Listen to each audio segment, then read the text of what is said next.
시청자 여러분 안녕하십니까? 뉴스9 윤정호입니다. 무서운 세상이 곧 펼쳐질지 모르겠습니다. AI가 스스로 인간의 통제망을 뚫고 외부 해킹을 실행했습니다. 영화 터미네이터를 보면 인공지능이 인간을 공격하는데 영화 속 얘기가 더 이상 아닐 수도 있습니다. 부활을 꿈꾸는 보수권의 먹구름이 꼈습니다. 창원 지역 정치 브로커 명태균 씨의 여론조사 비용을 대납했던 의혹과 관련해 1심 재판부가 오세훈 서울시장에게 벌금 1,000만 원을 선고했습니다. 재판에 넘겨진 지 7개월 만이고 사상 첫 5선 서울시장이 됐는데 정치자금법 위반 사건이라 이 대법원에서 1심 판결이 확정되면 시장직을 잃게 됩니다. 법원이 왜 이런 판단을 했는지부터 류태영 기자 리포트 보시고 하나하나 짚어보도록 하겠습니다.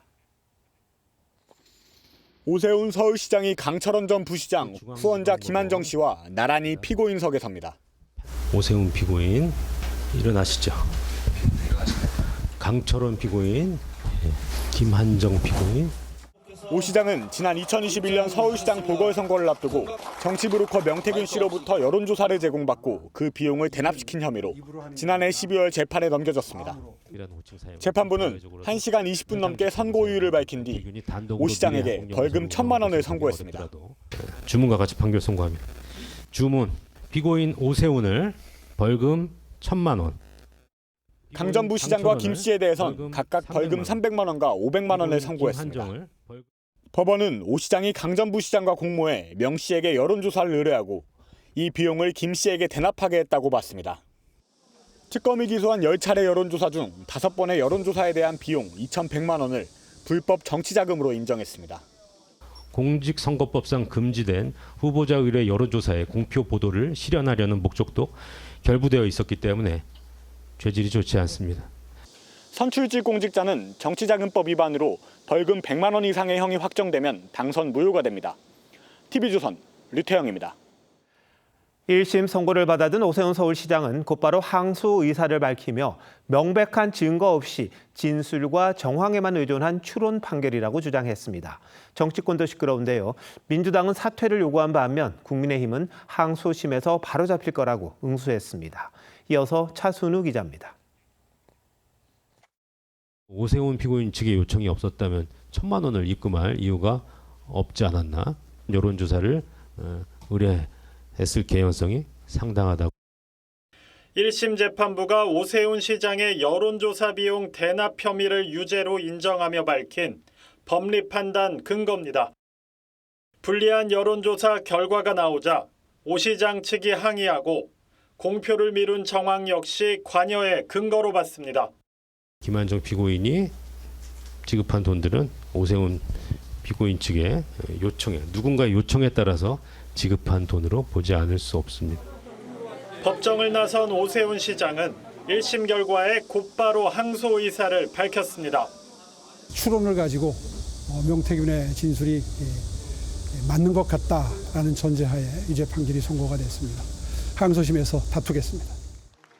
1심 선고 뒤 예정된 일정을 소화한 오 시장은 감사의 정원 행사장에선 여유를 되찾은 모습이었습니다. 항소심에 가면 어떻게 될까요? 저는 그게 기대가 됩니다. 더불어민주당은 일제히 오 시장 사퇴를 압박하며 공세에 나섰습니다. 정청래 민주당 대표는 2심에선 죗값에 맞는 더 무거운 판결이 내려지길 바란다며 압박했고 서울시의회 민주당 원내대표단은 당연한 결과이자 사필 규정이라며 용단을 내리라며 사퇴를 촉구했습니다. 장동혁 국민의힘 대표는 항소심에서 진실이 밝혀질 것이라며 상급심 판단을 믿고 서울시정은 계속돼야 한다고 했습니다. TV조선 차순우입니다. 오세훈 서울시장이 항소를 예고하면서 1심에서 나온 쟁점들이 다시 법원의 판단을 받을 텐데요. 특검법상 항소심과 상고심 모두 각각 3개월 안에 재판을 마쳐야 합니다. 이르면 내년 1월 중으로 오 시장의 거취가 확정될 수도 있습니다. 이광희 기자가 쟁점과 일정 알려드립니다. 김건희 특검법은 1심의 경우 공소 제기로부터 6개월 안에 2심과 3심은 각각 3개월 안에 선고해야 한다는 이른바 633 원칙을 규정하고 있습니다. 2심과 3심이 특검법에 따라 각각 3개월 내에 끝날 경우 내년 1, 2월쯤 오 시장의 시장직 유지 여부가 결정되는 겁니다. 항소심에서 오 시장 측은 여론조사를 의뢰하고 대납을 공모한 걸 입증할 직접 증거가 없다는 점을 부각할 전망입니다. 1심은 여론조사 의뢰를 받았다는 명시 진술에 신빙성이 있다고 봤습니다. 명태균 씨가 오세훈 피고인으로부터 전화를 받고 의뢰를 받아서 여론조사를 진행했다는 진술을 모두 배척하기 어렵습니다. 하지만 앞서 명태균 여론조사에 대해 김건희 여사에게 무죄를 선고한 1, 2심 재판부는 명시 진술을 믿을 수 없다고 봤습니다. 영업활동의 일환으로 피고인 부부를 비롯하여 여러 사람들에게 배포한 것으로 보일 뿐이어서 여론조사 비용 상당의 재산상 이익을 취득한 것으로 볼 수 없습니다. 김 여사 사건은 모레 대법원 선고를 앞두고 있어 대법원의 판단에 따라 오 시장 항소심에도 영향을 미칠 가능성이 있습니다. TV조선 이광입니다.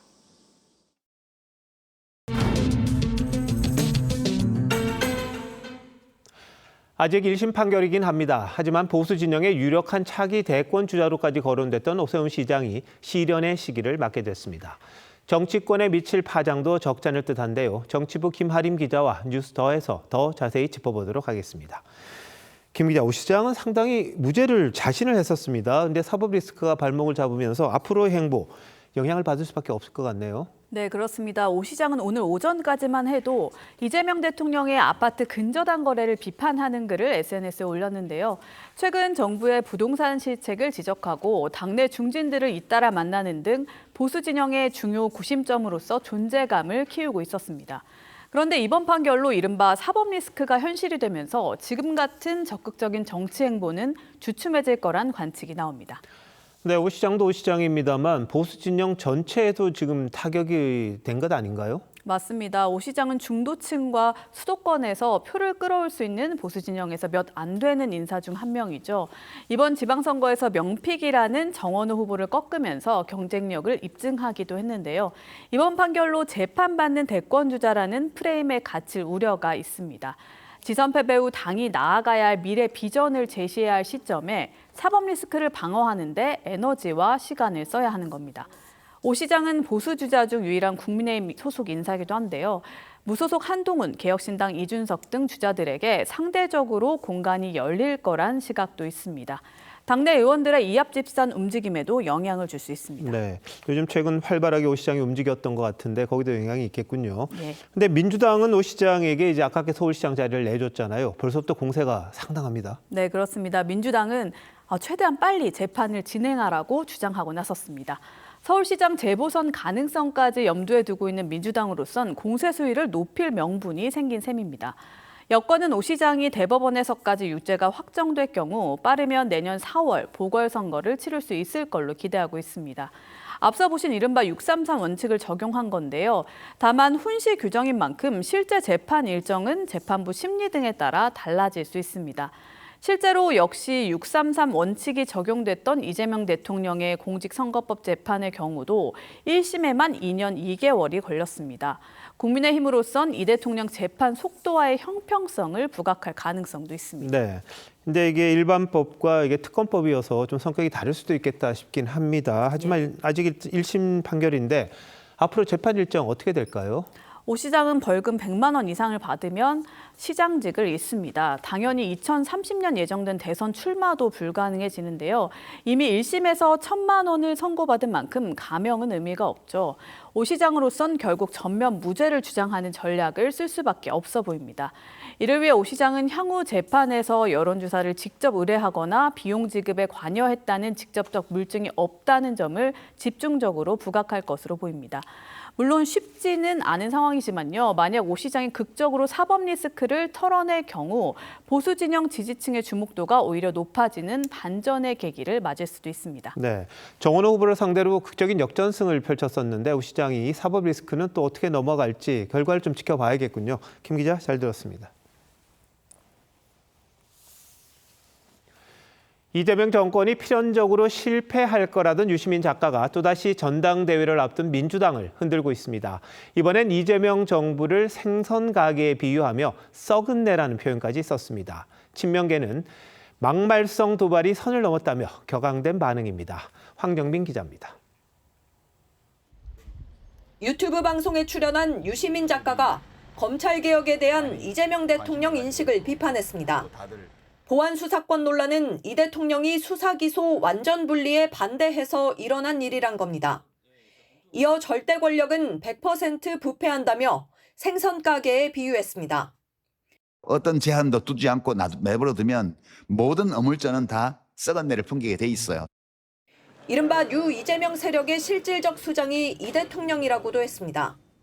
친명들이 벌이는 난동이 아니고 대통령과 우리가 잘 알지 못하는 어떤 참모들이 기획해서 시작한 거다. 유 작가는 앞서 ABC론, 재건축론, 이재명 필패론 등을 주장하며 이 대통령을 비롯한 친명계와 각을 세워왔습니다. 친명계에선 격앙된 반응이 쏟아졌습니다. 김민석 전 총리는 평론의 선을 넘어선 정치라고 했고 반명 분열주의 선동가, 썩은 내 나는 정치 선동이란 지적도 나왔습니다. 특정 지지층을 더 결집하고 투표에 나서라라는 그런 메시지를 주고 싶었던 거 아닌가. 반면 유 작가 발언에 언급을 피했던 정청래 전 대표는 이번에도 입장을 밝히지 않았습니다. 저는 정청래입니다. 정청래에 대한 생각만 물어봐 주시죠. 청와대는 특정인의 발언에 대해선 입장을 내지 않는다고 했습니다. TV조선 황정민입니다.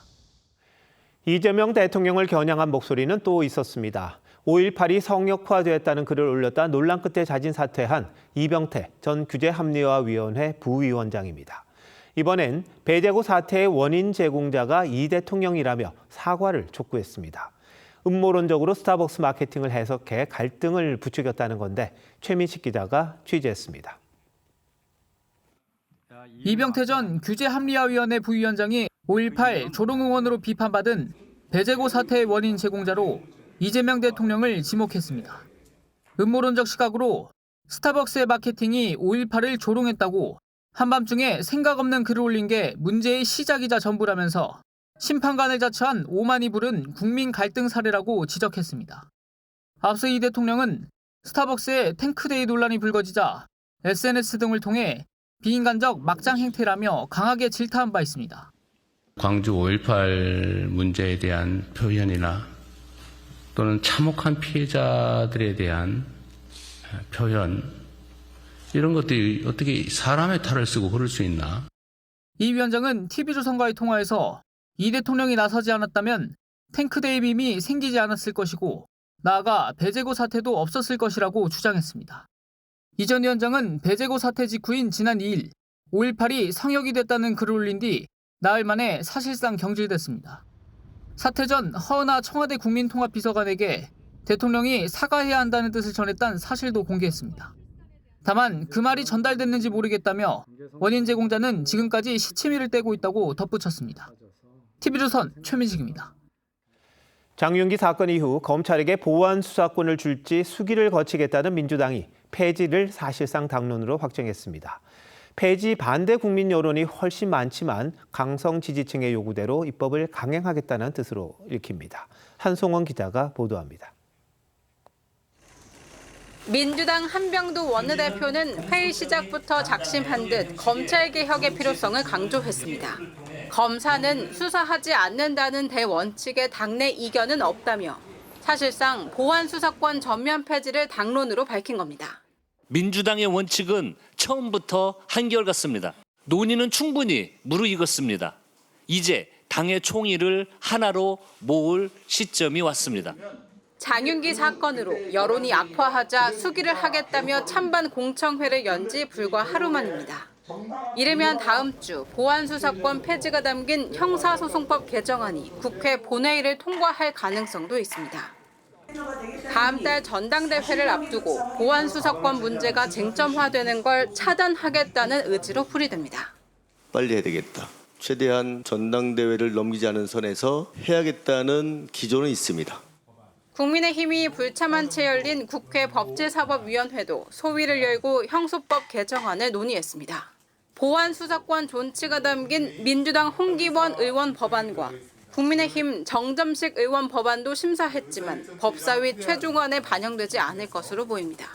국민의힘은 대한민국 형사사법체계를 해체하려는 위험한 정치 프로젝트라고 반발했습니다. 힘 있는 자들을 위한 법적인 도구로 악용될 가능성이 많기 때문에 국민의 눈높이에 맞춰서 적극적으로 폐지를 막아내는데 오늘 공개된 여론조사에서 검찰 보안수사권 폐지에 반대한다는 응답은 55.3%로 찬성한다는 응답 27.4%보다 2배 넘게 많았습니다. TV조선 한송원입니다. 이재명 대통령이 매도한 분당 아파트 근저당 논란이 가라앉지 않자 청와대가 부동산 규제 옹호론자를 앞세워 해명에 나섰습니다. 이 과정에서 이 대통령이 17억 원 근저당에 대한 이자를 받지 않기로 한 사실이 추가로 드러났습니다. 청와대 측은 매수자의 사정을 배려했다는데 야당은 대통령 스스로 정부 규제를 우회했다며 공세를 이어갔습니다. 최지원 기자의 보도입니다.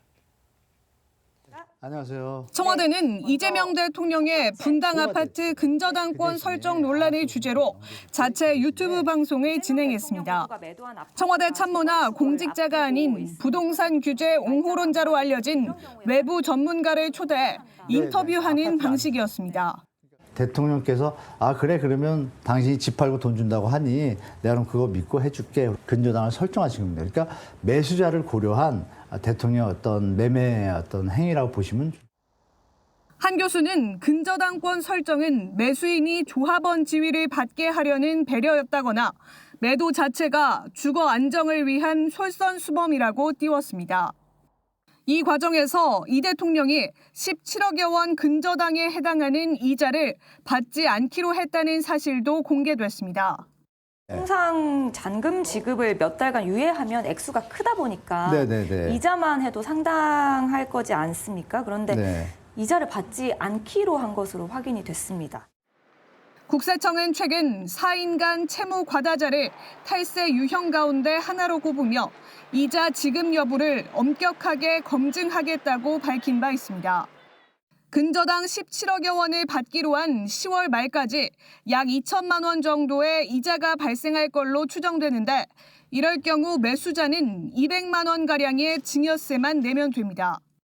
청와대는 무이자에 따른 증여세 문제는 규정에 따라 처리될 거란 입장을 냈습니다. 장동혁 국민의힘 대표는 대출을 빙자한 증여가 무한대로 가능해진다고 비판했습니다. 정점식 원내대표도 기상천외한 외상거래야말로 편법의 전형이라고 꼬집었습니다. TV조선 최지원입니다. 부동산 시장에선 이재명 대통령이 아파트를 반 방식과 비슷한 이른바 매도인 금융 매물이 속속 등장하고 있습니다. 정부의 대출 규제가 집값은 못 잡고 실수요자들을 사금융으로 내모는 양상이 됐습니다. 이어서 이유경 기자입니다. 서울 강남의 한 아파트 단지. 그제 전용 59형이 20억 원의 매물로 올라왔는데 집주인 대출 6억 원이라는 문구가 붙었습니다. 집주인이 미리 소유권 이전을 해주는 대신 매수자가 잔금을 마련할 수 있을 때까지 근저당을 잡는 방식입니다. 이른바 셀러 파이낸싱, 매도인 사금융입니다. 그거 대통령이 집한 것처럼 그렇게 파는 거예요. 4년 약정이고요. 고정금리 5.5%. 15억 원이 넘는 아파트의 은행 대출 한도가 최대 4억 원인 점을 감안하면 매도인에게 6억 원을 빌릴 경우 자기 돈 10억 원으로 20억 아파트를 살 수 있는 겁니다. 이러다 보니 매수 희망자들의 문의도 잇따르고 있습니다. 금리를 좀 낮춰주면 안 되겠냐. 고정금리인지 변동금리인지 뭐 그런 거 물어보고요. 매도인 금융은 문재인 정부 당시 15억 원이 넘는 아파트에 대출을 전면 차단했을 때 강남을 중심으로 성행했던 방법입니다. 이번 정부 들어서도 대출 규제가 심해지자 다시 곳곳에서 등장하고 있습니다. 전문가들은 불법은 아니지만 위험성이 크다고 지적합니다. 차용 계약서를 작성하고 일정한 이자를 지불해야만 세금의 문제에서 논란을 피해갈 수 있다. 사후에 분쟁이 발생할 수 있기 때문에 이 대통령이 매도인 금융 방식을 사실상 공식화하면서 부동산 시장 전반에 적지 않은 파장이 예상됩니다. TV조선 이유경입니다.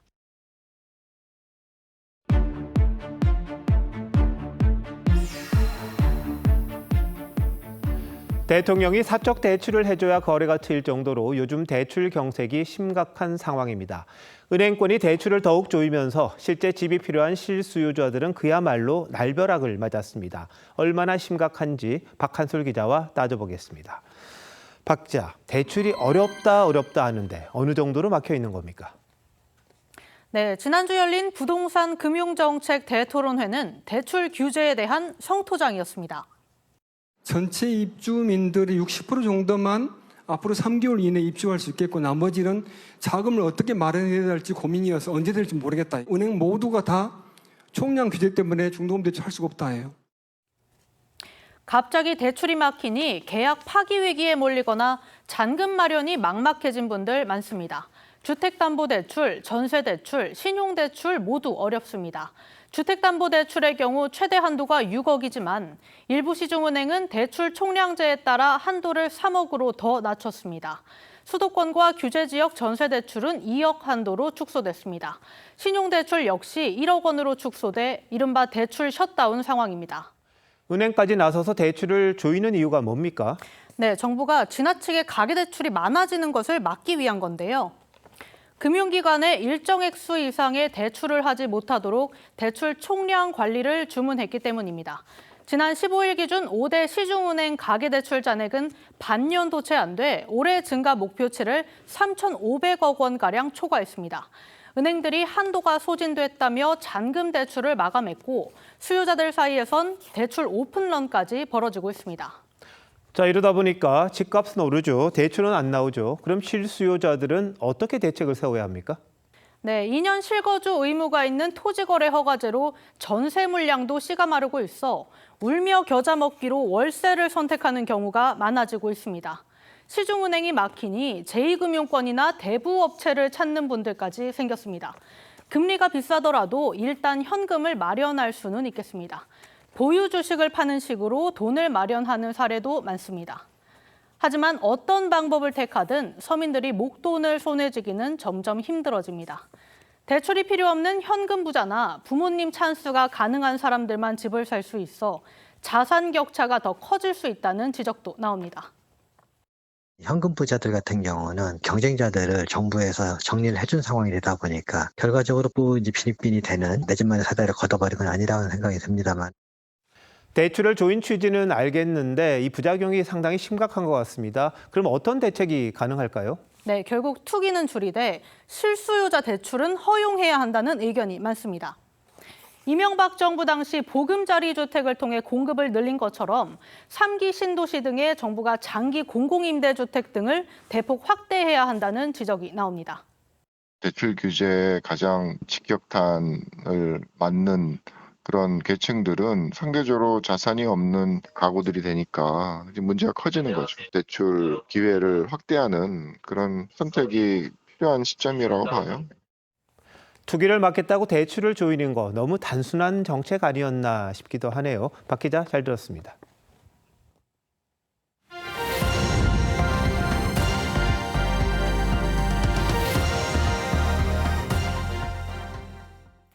장마 소식으로 이어갑니다. 이번에는 밤사이 충남 지역이 큰 피해를 봤습니다. 시간당 60mm 이상의 게릴라성 폭우가 쏟아졌습니다. 주택과 과수원이 물에 잠겼고 주민들도 전전긍긍하며 밤을 지새웠습니다. 김다루 기자입니다. 앞을 내다볼 수 없을 정도로 쏟아붓는 비에 하천 흙탕물이 마을로 들이닥칩니다. 순식간에 물이 차오르고 창문은 반쯤 잠겼습니다. 문틀은 수압을 이기지 못한 채 뜯겨져 나갔고 마당엔 가구와 가스통이 널브러져 있습니다. 그거 막고 있으니까 경찰관이 와서 그게 대단하냐 막 끌고 가서 다 세워놨던 건데 물이 들어와가지고 둥둥 떨어다니다가. 어제 새벽 충남 아산에 시간당 62mm의 폭우가 쏟아진 것을 비롯해 충남 지역에 최대 125.5mm가 넘는 장대비가 내리면서 인근 주택과 과수원 등이 침수 피해를 입었습니다. 빗물이 빠진 주택 마당엔 진흙이 가득합니다. 담벼락엔 제 가슴 높이까지 물이 찼음을 보여주는 진흙선이 선명하게 그려져 있습니다. 이거 어떻게 이제 살아야 하니까 못 사는 거 아닐까 이거? 특히 새벽 시간대에 집중된 비에 주민들이 창문으로 탈출하는 등 공포에 떨어야만 했습니다. 뭐 깜깜하기도 하지. 뭐 어떻게 할 수가 없으니까 이제 저는 이 안에 갇혀서 못 나왔던 거지. 그래서 이제 그 119 소방대원들이 오셔서 저기 주방 창으로. 충남 지역엔 내일까지 최대 60mm의 비가 더 내릴 것으로 예보돼 주민 불안도 커지고 있습니다. TV조선 김다로입니다. 이렇게 충청을 포함한 중부지방은 장맛비가 내렸지만 대구와 제주를 비롯한 남부지방은 찜통 더위가 이어졌습니다. 이렇게 날씨가 엇갈리는 이유는 장마전선이 이동하는 모습이 예전과는 달라졌기 때문입니다. 이상배 기자가 설명합니다. 자전거 도로에 아지랑이가 피어오릅니다. 찜통 더위에 산책로는 텅 비었고 사람들은 그늘을 찾아 더위를 식힙니다. 못 있겠어 집에 더워서. 에콘바람이고 뭐시고 뭐 더워 못 있겠어. 그래가 일이 나와버렸어요. 더워서. 오늘 날씨가 너무 더워서 원래 땀을 잘 안 흘리는데도 불구하고 땀도 많이 나가지고 정자에 앉아서 쉬기만 했어요. 남부지방은 경주 37도, 대구 35.6도까지 치솟으며 찜통더위가 이어진 반면 중부지방은 충남 아산에 시간당 60mm, 경기 안성 56mm의 강한 비가 내리며 전혀 다른 날씨를 보였습니다. 지역별 강수량도 큰 차이를 보였습니다. 장마 기간 경기 연천 군남면을 비롯한 중부지방에는 500mm 안팎의 많은 비가 집중됐지만 울산, 대구 등 남부지방은 강수량이 미미했습니다. 극단적인 날씨 차이는 장마전선의 형태 때문입니다. 과거 장마전선은 넓은 지역에 걸쳐 움직이며 비를 뿌렸지만 올해는 좁고 길쭉한 장마전선이 형성되면서 좁은 지역에 기습 폭우가 집중되는 겁니다. 중규모 저기압이 발달함에 따라 중부지방에 비가 내리겠고 열대야가 나타나는 지역이 많겠습니다. 내일도 좁고 길쭉한 장마전선의 영향으로 중부지방 곳곳에는 비가 내리겠고 남부지방에는 30도를 넘나드는 폭염이 이어지겠습니다. TV조선 이상배입니다. 장윤기 사건 속보로 이어갑니다. 앞서 경찰이 장윤기의 스토킹 혐의와 살인 혐의를 분리해서 수사한 이유가 국가수사본부의 지시 때문이었다는 의혹이 불거졌습니다. 그 의혹 규명을 위해 검찰이 국가수사본부 간부를 불러 조사했습니다. 광주 광산경찰서 전 형사과장도 구속영장이 기각된 지 약 10시간 만에 다시 소환 조사를 받았습니다. 박건우 기자입니다. 정장 차림의 남성과 반팔 티셔츠를 입은 남성이 함께 광주지검청사로 들어섭니다. 장윤기 사건 분리수사에 연루된 국가수사본부 강력계장 최모 경정과 사건 반장인 김모 경감입니다. 국수본부장이 분리수사 지시 내렸다는 거를 전달하신 적이 있으신가요? 최 경정은 본부장 지시사항이라며 광주경찰청 강력계장에게 분리수사를 지시하는 메시지를 보낸 것으로 알려졌습니다. 검찰은 구체적인 지시사항을 확인하기 위해 어젯밤 구속영장이 기각된 당시 광주 광산경찰서 형사과장이었던 박모 경정도 다시 불러 조사했습니다. 국수본부 분리수사 지시 누구한테 받았습니까? 박 경정은 성범죄와 살인사건을 병합 수사해야 한다고 세 차례 건의했지만 받아들여지지 않았다고 주장했습니다. 수사가 국가수사본부 윗선을 정조준하고 있는 가운데 검찰은 국가수사본부 소속 경찰관들의 휴대전화 분석을 통해 분리수사를 지시하는 과정에서 수사를 축소하려는 의도가 있었는지를 밝히는 데 주력하고 있습니다. 경찰특별수사단은 국가수사본부 강력계장과 메시지를 주고받은 광주경찰청 강력계장을 불러 지휘부에 외압이 있었는지 등도 조사했습니다. TV조선 박건우입니다. 오늘 아침부터 부산 주택가에 경찰 특공대가 출동했습니다. 50대 남성이 건설용 모총을 발사하며 난동을 부렸는데 머지않아 체포됐습니다. 하동원 기자입니다. 굉음과 함께 건물 뒤편에 잠복해 있던 경찰 특공대원들이 달려나갑니다. 한 대원이 남성이 손에 든 흉기를 빼앗자 다른 대원이 목을 붙잡으며 순식간에 제압합니다. 오늘 오전 9시 10분쯤 술에 취한 남성이 주택가에서 욕설을 한다는 112 신고가 접수됐습니다. 현장에 출동한 경찰관을 향해 남성은 건설용 모총을 쏘아대며 위협했습니다. 날아온 몸만 200개가 넘었습니다. 난동이 벌어진 주택가입니다. 건설용 모총에 이웃 주민까지 피해를 입을 뻔했습니다. 시끄럽게 화음 지르고 그래요. 그런 사람들 그다음에는 나이 많은 사람들은 위험하지요. 횡설수설하는 남성을 상대로 1시간가량 설득 작업을 벌이던 경찰은 오전 10시 20분쯤 경찰 특공대 10여 명을 현장에 투입했습니다.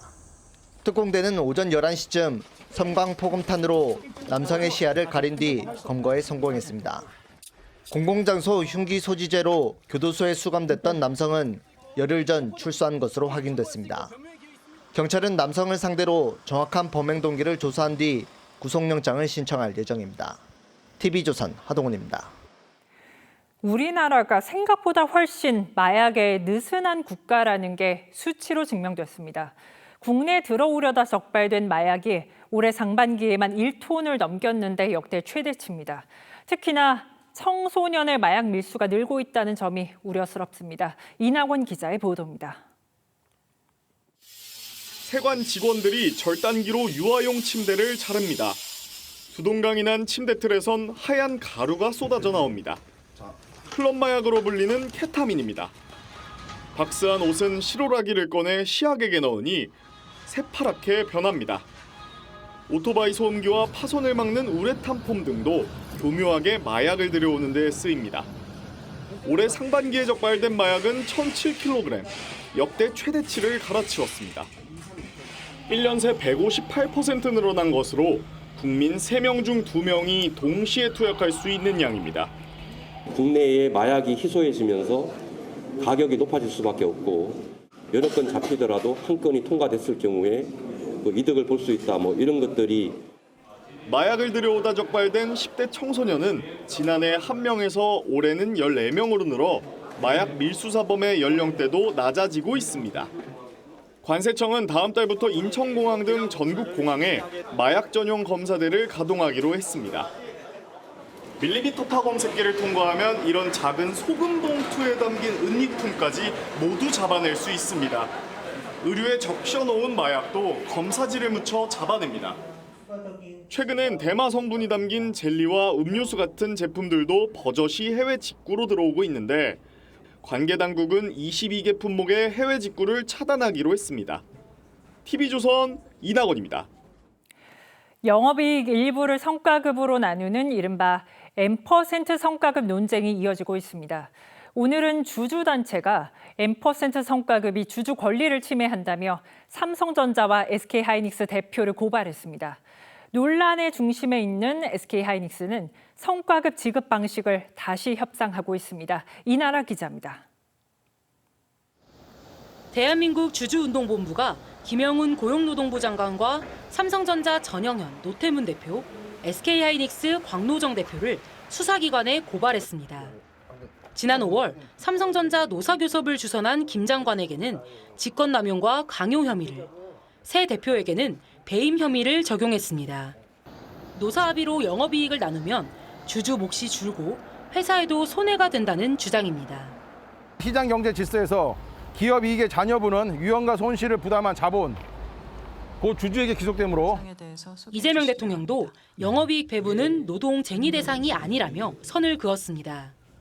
영업이익의 몇 퍼센트를 이게 쟁의 대상이 되느냐. 이건 주주도 할 수 없는 일을. 최태원 SK 회장 역시 주주 등 이해관계자에게 부정적인 영향을 준다면 제도를 손봐야 한다고 밝힌 바 있습니다. 다만 N% 성과급 자체만으로 배임이 되는 건 아니라는 시각도 있습니다. 배임이라는 거는 위법하게 해서 회사에 손해가 가고 본인 또는 제3자한테 재산이 가야 되는 그 협상의 결과이기 때문에 그거를 위법하다게 보기가 좀 어려워요. 영업이익의 10%를 성과급 재원으로 쓰기로 합의한 SK하이닉스에선 제도 손질이 이미 시작됐습니다. 사측은 성과급의 절반가량을 현금 대신 자사주로 지급하는 방안을 제시했는데 노조가 이에 반발하면서 다시 협상 테이블에 올랐습니다. TV조선 이나라입니다. 한 달 새 30% 가까이 폭락한 코스피가 다시 반등을 꾀하고 있습니다. 반도체 대장주인 이른바 삼전익스의 주가도 바닥을 다지는 분위기입니다. 불과 2주 전에 반도체 고점론에 불을 지폈던 모건 스탠리도 매수 기회라며 말을 바꿨습니다. 서영일 기자입니다. 코스피는 어제 3% 넘게 오른 데 이어 오늘도 0.74% 상승 마감했습니다. 그동안 팔자 행렬에 나섰던 외국인도 이틀 동안 3조 원 가까이 순매수에 나섰습니다.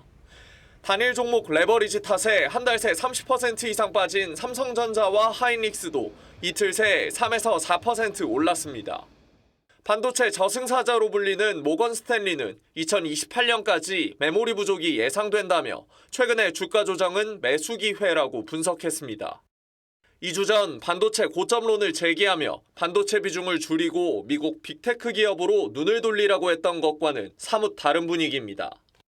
업계에선 반도체 주가가 급락한 데 따른 자연스러운 전략 변경이라는 해석과 함께 2주 만에 시각을 바꾸는 건 이례적이라는 지적도 나옵니다. 힘이 너무 많아서 뷰가 다른 경우도 조금 있긴 있고요. 또 이렇게 변동성이 클 때는 뷰를 또 뭐 결정적으로 또 바꾸는 경우도 있긴 있습니다. 모건 스탠리는 2024년 반도체 겨울이 올 거라고 전망했지만 1년 만에 예측이 틀렸다며 고개를 숙였습니다. 외국계 리포트는 그냥 좀 여러 가지 그냥 의견 중에 하나로 보시는 게 저는 맞다라고 생각하고, 해외 쪽은 좀 단기적인 어떤 전망이나 이제 지수 레벨을 좀 제시하는 편인 거고, 국내는 그것보다는 조금 더 길게 얘기하는 편인 거고요. 같은 글로벌 투자은행이지만 JP모건과 골드만삭스는 메모리 반도체가 장기 호황에 접어들었다며 투자 의견을 바꾸지 않고 있습니다. TV조선 서영일입니다. 이관 개방증이라는 질환이 있습니다. 귀와 코를 연결하는 통로, 즉 이관이 계속 열려 있는 상태를 의미합니다. 이렇게 되면 자신의 말이나 호흡이 울려서 들리는데 가수 아이유 씨도 이 때문에 2달 뒤에 잡혀있던 콘서트를 취소했습니다. 그런데 이관 개방증 환자가 대부분 여성입니다. 그 이유를 최윤정 기자가 설명합니다. 가수 아이유가 자신의 팬클럽 카페에 올린 글입니다. 이관 개방증 탓에 오는 9월 예정됐던 콘서트를 취소한다고 알렸습니다. 아이유는 과거에도 이관 개방증으로 인한 고통을 고백한 적이 있습니다. 귀를 제가 잘 컨트롤할 수 없는 상황이 한 1년 전 정도 그렇게 돼서 이번 공연은 진짜 나만 잘하면 되는데 당일날 내 귀만 멀쩡하면 되는데. 이관 개방증은 귀 안쪽과 코 뒤쪽을 연결하는 이관이 비정상적으로 계속 열려 있는 병입니다. 자신의 말소리가 울리거나 숨소리가 크게 들려 일상생활에 큰 불편을 겪습니다. 대표적인 발병 원인은 급격한 다이어트입니다. 다이어트로 이관 주변의 지방 조직이 갑자기 줄어들면서 이관이 닫히지 못하고 계속 열려 있게 되는 겁니다. 과도한 운동으로 인한 탈수나 호르몬 변화, 피임약 복용도 이관 개방증의 원인으로 꼽힙니다. 이 때문에 남성보다 여성에게 많이 발병합니다. 지난해 이관 개방증으로 병원을 찾은 환자의 68%가 여성이었습니다. 근데 굉장히 스트레스 받죠. 이게 뭐 숨만 쉬어도 귀가 막 먹먹해지고 들락날락하는 걸 느껴지고 그러니까 굉장히 괴롭죠. 전문가들은 예방이 중요하다고 말합니다. 무리한 다이어트는 중단하고 충분한 수면과 수분 섭취, 그리고 코 점막을 마르게 하는 스프레이 사용을 자제해야 한다고 조언합니다. TV조선 최윤정입니다. 영화 속 얘기로만 생각했던 통제불능 AI의 반란이 현실이 됐습니다. 인간이 만든 인공지능이 스스로 격리망을 뚫고 나가 외부 기업의 시스템을 해킹하는 사상 초유의 사고가 터진 겁니다. 주어진 목표를 달성하려고 해킹이란 극단적인 수단까지 알아서 찾아낸 건데요. AI가 어디까지 갈지 무서울 정도입니다. 장동욱 기자가 취재했습니다. 세계 최대 AI 공유 플랫폼 허깅페이스의 서버가 뚫린 건 최근의 일입니다. 시스템을 공격한 해커를 추적해보니 놀랍게도 사람이 아닌 오픈 AI의 최신 AI 모델 GPT 5.6이었습니다. 외부 인터넷과 차단된 가상 격리구역, 이른바 샌드박스에서 보안 테스트를 받던 AI가 스스로 통제망을 깨고 탈출한 겁니다. AI는 허깅페이스 서버에 접속해 보안 인증 정보를 탈취하는 등 실제 해킹을 했습니다. 오픈 AI 측은 AI가 문제를 푸는데 너무 집중한 나머지 통제망을 뚫고 해킹하는 극단적인 수단까지 스스로 동원했다고 인정했습니다. 권한이 없으면 권한을 어떻게 탈취하든지 찾든지 검색하든지 해서라도 뚫어서 목적을 달성하는 거예요. 그러니까 어떤 경우에는 해킹이 되고 어떤 경우에는 아주 위험한 행동을 하게 되는 상황이 발생할 수도 있는 거죠. 목적 달성을 위해서라면 인간이 정한 규율과 통제를 무너뜨릴 수 있다는 위험성이 입증된 셈입니다. 취약점을 굉장히 쉽게 찾아낼 수 있고 공격할 수도 있고 우리나라도 이제 독자 AI 파운데이션 모델을 자체적으로 하고 있는데 그 정도 수준 갖고는 좀 대응하기는 어렵습니다. 오픈 AI는 이번 사고를 전례 없는 사이버 보안 사고로 규정하고 시험 환경의 격리와 감시 체계를 강화하기로 했습니다. TV조선 장도우입니다.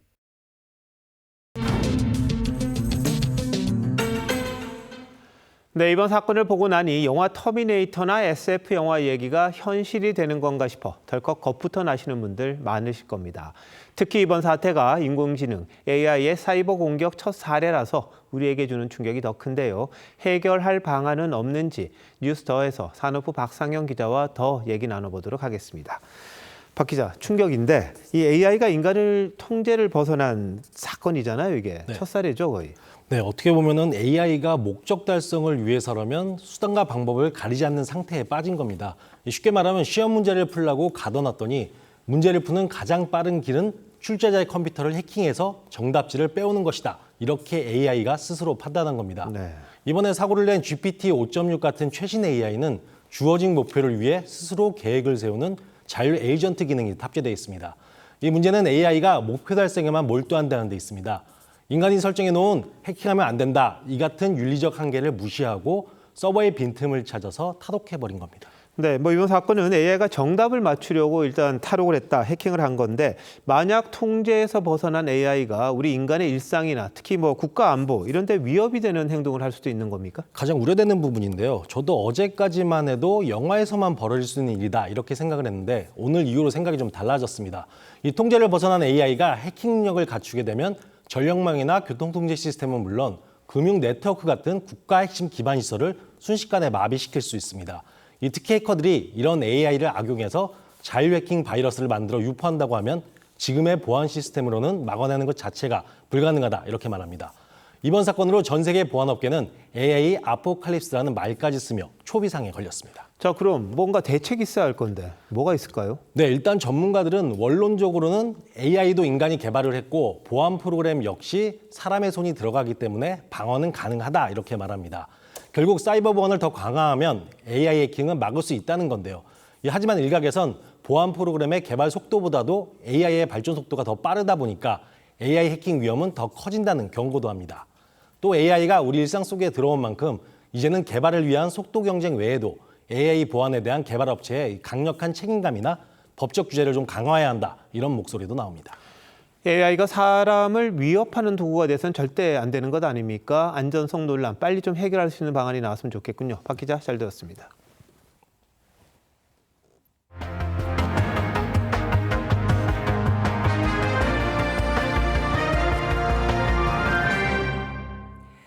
미국과 이란의 대치가 갈수록 심각해지고 있습니다.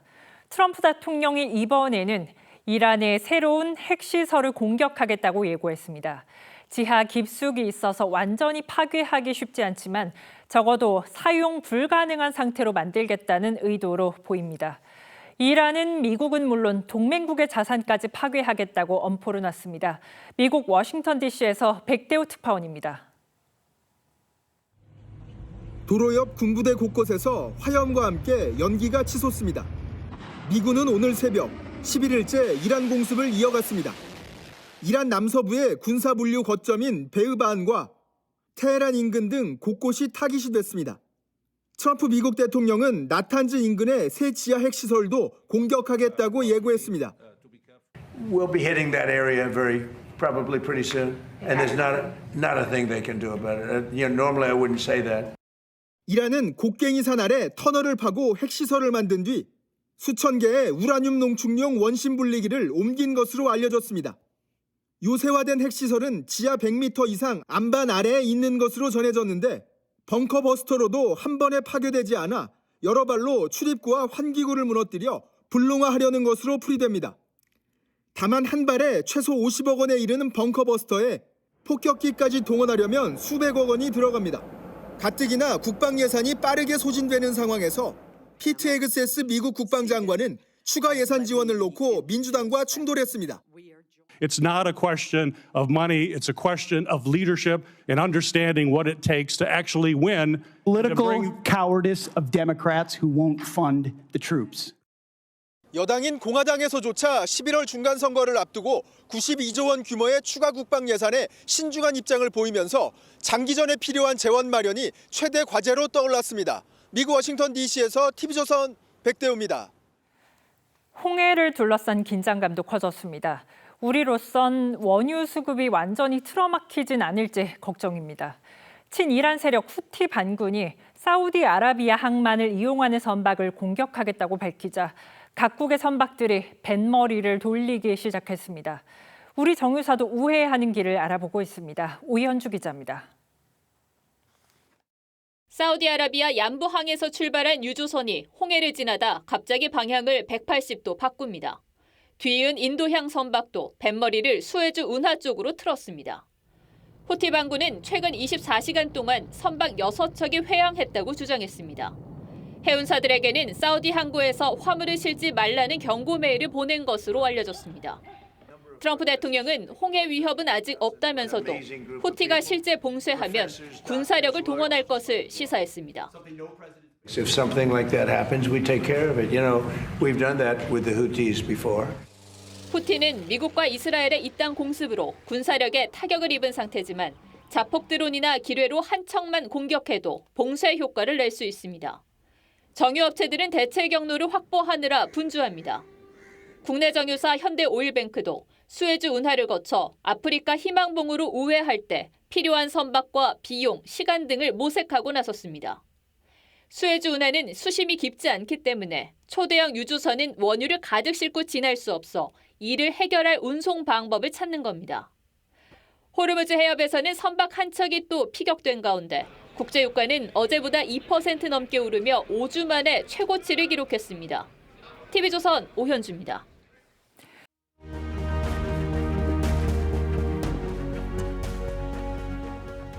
Have you seen the story today in the New York Times? Evidently, the CIA destroyed tapes of interrogations of al-Qaeda detainees.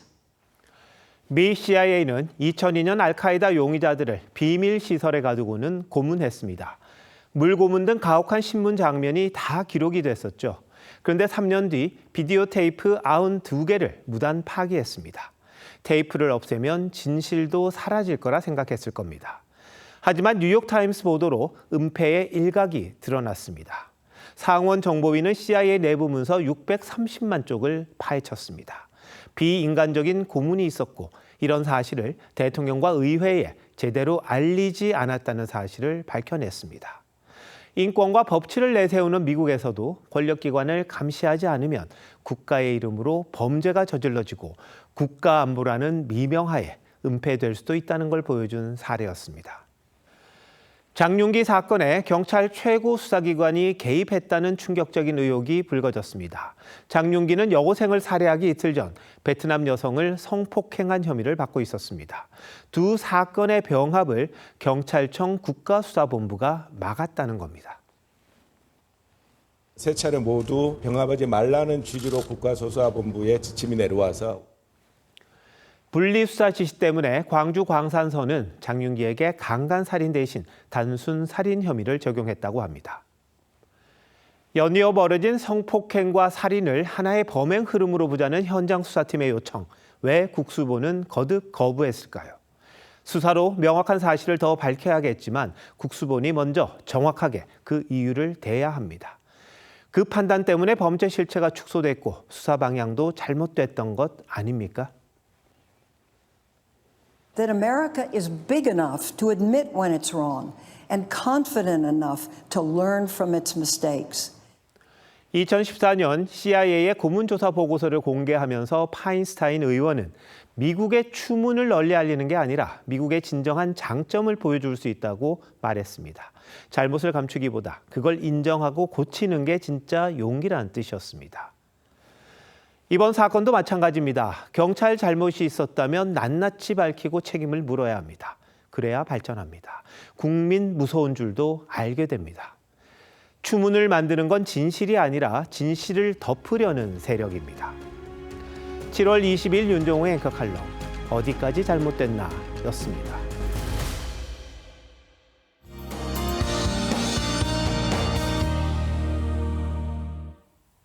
중부는 연일 오락가락 장맛비가, 남부는 폭염 속 열대야까지 극과 극으로 엇갈리고 있습니다. 내일도 습도 높은 더위와 함께 장맛비가 이어지겠습니다. 내일까지 예상되는 비의 양은 인천과 경기 북부, 강원 북부에 최대 100mm 이상, 중부 내륙에 20에서 최대 80mm로 중부지방에 조금 더 집중되겠습니다. 남부지방은 오후 한때 5에서 40mm의 소나기가 지나겠습니다. 충청과 남부지방은 폭염특보가 확대 강화하며 찜통더위가 기승입니다. 온열 질환과 식중독에 걸리지 않도록 주의하셔야겠습니다. 내일 아침 기온 서울과 부산 25도, 광주와 대구 26도로 열대야가 나타나는 지역이 많겠고요. 내일 한낮 기온 서울 27도, 대전 32도, 광주 34도, 대구 35도까지 지속겠습니다. 장맛비는 이번 주말까지 주로 중부지방을 중심으로 이어지겠고 이후로는 폭염과 열대야가 기승을 부릴 전망입니다. 날씨였습니다. 7월 22일 수요일 뉴스9 마칩니다. 시청해주신 여러분 고맙습니다.